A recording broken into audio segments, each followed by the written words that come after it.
everyone. Welcome to another episode of Devil Tongue and Phantom Other on Spreaker.com. www.spreaker.com. Please continue to support and follow us on Twitter, Facebook, Instagram, Spreaker itself, Skype. You can email me at devil.tongue@gmail.com. I'm here today with special guests. You've heard from this young lady before, Perfume. Hello. And we're going to talk about something that affects all of us. As you know, Phantom and I discuss the issues that affect all of us. So the title of this episode is Homegoing. Unfortunately, we recently lost Queen of Soul, Aretha Franklin. Shout out to Miss Franklin, and her song "A Rose Is Still a Rose." And we've lost other people. We also lost Senator John McCain, and I'm specifically mentioning him, but I'll get to that later in the episode/broadcast. The reason why we're discussing homegoing is because when it comes to memorial services, money notwithstanding, Aretha Franklin's service was spectacular. You know, 4 wardrobe changes, gold casket, a fleet of pink Cadillacs. You probably wouldn't expect anything less, you know, considering the money that she earned over her musical lifetime career, and the money that she left behind. But I'm going to ask a very pointed question as it relates to homegoings. How are you going out? Not like that. Because you really think her service was spectacular? Sure. I mean, it's an opinion if you want to say it was over the top. I think it was over the top. You know, you're getting her wardrobe changed 4 times. Which means you have to take the body out of the casket, dress her, put it back in the casket. Yes, and all that money went into the ground. I know when I first started working, and I got my life insurance policy, I used to always say, well, I came in this world with nothing. I'm leaving with something. You know, I always said I wanted my casket to be lined with silk. So when they took me to the left, I'd be slipping and sliding all over the place. But I think they do that anyway, line it with silk anyway. But I think it was just a little bit over the top. 8 hours performance, everybody singing. Here's my take on it. Okay, let's just say regular people, unless they have that kind of money to burn, they're not going to have such a lavish, extravagant memorial service or homegoing. I know, as a good example, Biggie Smalls, when Notorious B.I.G. had his service, it was nowhere near as lavish or spectacular as Aretha Franklin's, but it was still big. It was still big, but I still feel as though, who is that service for? Is it for the dead or for the living?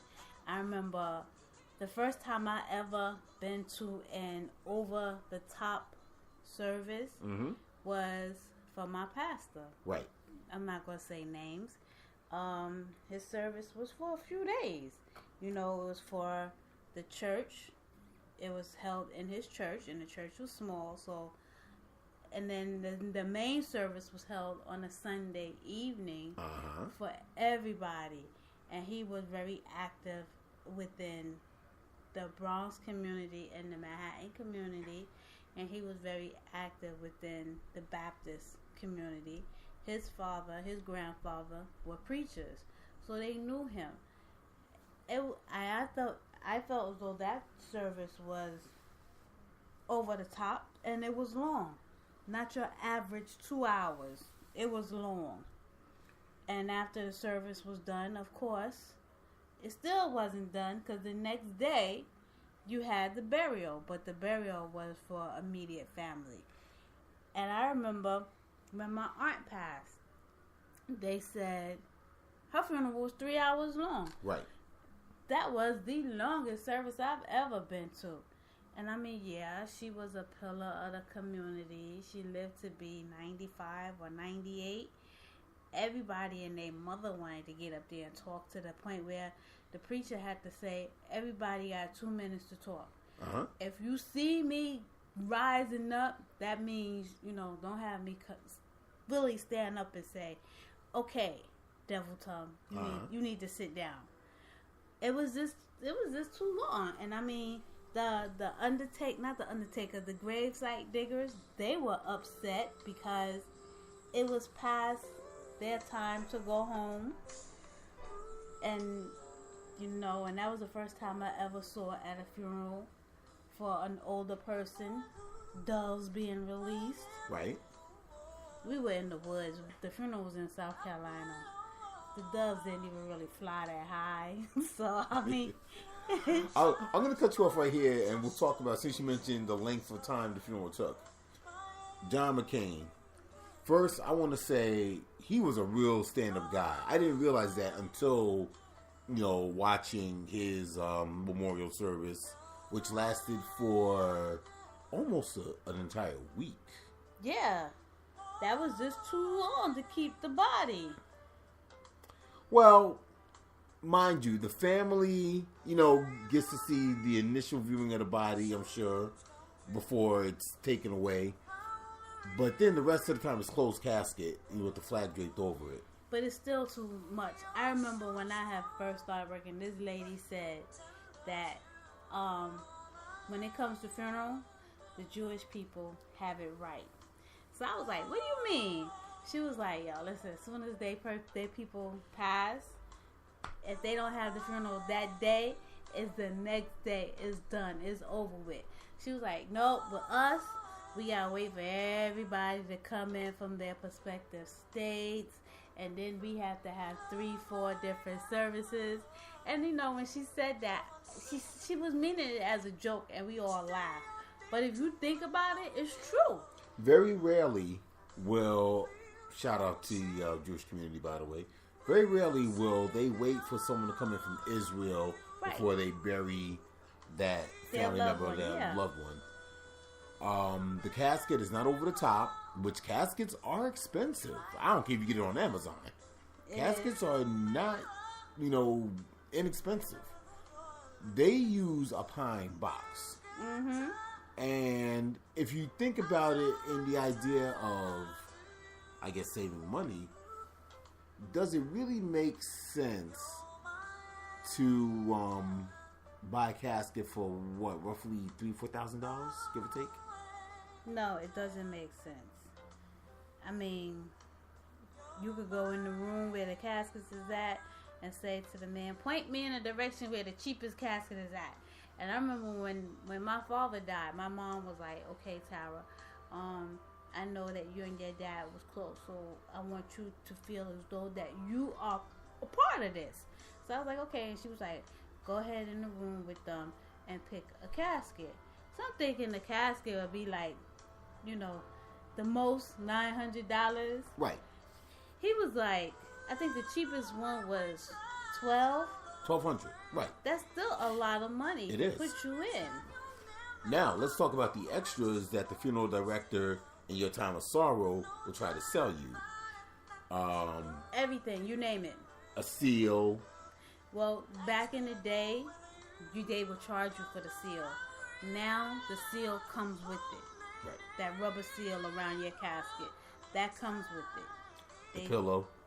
That comes with it. Okay. Now, if you change the pillow, or you want the engraving on a pillow, or you know how when you walk past the casket and the casket is open, inside they have something written, they charge you for that. I think it's $50 a letter.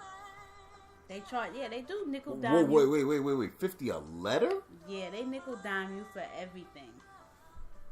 Wow. They nickel, and you know how some people have that little gold-plated thing inside? Yes, I've seen that mini service. That is not for free. They charge you for that too. They nickel dime you for everything. Don't get me wrong. Everybody, well, most of us, I guess, would love to have a spectacular homegoing.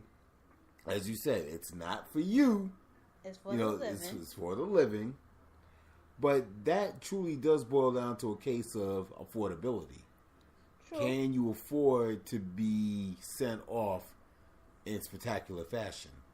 By comparison, usually homeless people, when they're found deceased by the city, no one comes to claim the body. Pine Box.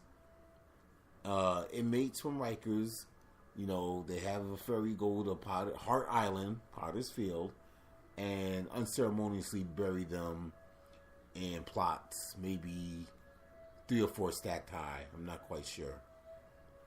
I think also if you're on public assistance and you don't have money for a proper burial, then same thing. You'll, since the city's paying for it, you'll be, your loved one's remains will be taken to Hart Island and buried, amongst the rest of the bodies that are there that were never claimed by family. They also do this as opposed to cremation, because while cremation is a cheaper way to have your remains disposed of, let's just say for sake of argument, a homeless person, no one comes to claim the body, is cremated, but maybe literally a month later, someone comes and says, yes, I'm looking for John Q. Public. I heard he was here and then he was buried. And the city goes, we cremated him. That's the reason why they bury bodies as opposed to the cremation option. Oh, okay. And I'm going to say shout out to Kanan, a.k.a. 50 Cent on Power. I had to throw that in there. Yeah. Because Tyreek picked up his remains, which were cremated. But again, that's not normally an option that the city partakes of. Spoiler alert. How you know everybody saw Power? Oh my goodness. Well, if you didn't see it now, guess what? Too late. Yeah, because you are spoiler alert. I'm not spoiler alert. Yes, you are. I'm just expressing my opinion, okay? It's just my opinion. Yeah, spoiler alert. It is not a spoiler alert. Yeah, yes you are. But what I'm stressing is, I don't want to die in debt. None of us do. Although there's not much you can do about it. But I would love to go in spectacular fashion, personally. I would love to be buried in an above-ground mausoleum. Celia Cruz, for those of you who remember her, if not Google her, she and her husband are in a above-ground crypt, a mausoleum in Woodlawn Cemetery. And, I mean, that's a preference. The memorial parks, because it seems like we're getting away from tombstones, they tend to have, I think, the plaques now. But also, there are some memorial parks, as they're called, they're getting away from graveyards, that, and same thing with, I think, in Jewish culture, they go inside a wall. It's still Yeah. But I didn't know this until recently when I went down to my family reunion that my cousin is in a crypt. Oh, okay. Is in a crypt. A mausoleum. A mausoleum. Yes. And it costs a lot of money. Right. It costs probably more than if you're going 6 feet under. Yeah. I didn't know that. And I thought that would be cheap.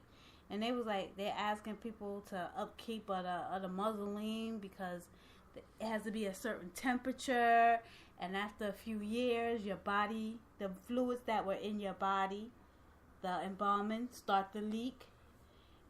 But let's get real. That's going to happen if you're 6 feet under anyway. Yeah, but if you're 6 feet under, it doesn't matter. You're in the ground. Sure, it matters. Why? They want to talk about, okay, I'm in the top crypt, you're right under me. My fluids are still going into the casket. They're not leaking out. They're leaking out, she said. They're leaking out. I think that's just another plot to get more money out of you. I don't know, but it ain't my money. If you want to line the casket with wax paper. My mom is 6 feet underground, so, hey, I couldn't afford to put her in no mausoleum, and I followed my mom's wishes to the T. We getting off track. Let me wheel you back in. Well, wheel me in because we got to go off the air. I'll wheel you in. Unlike Aretha Franklin and John McCain, they didn't die suddenly. Right. They knew, so they were able to plan their things. And I find that is to be more easier on the family. It is. Because I know what you want. And if I love you and respect you, then I respect your wishes and give you what you want. And yes, you can have a spectacular service and still, as you call it, be in debt. Have your homegoing service done at a church, have the choir, have a fire preacher, have all your family members there, and still be spectacular without putting all that money in the ground. You're absolutely right. But anyway, thanks for listening to our rant, our rave, and tune in for more opinions on Spreaker.com with Devil Tongue, Phantom Other, and in this case, Perfume. Bye. See you later. Thank you.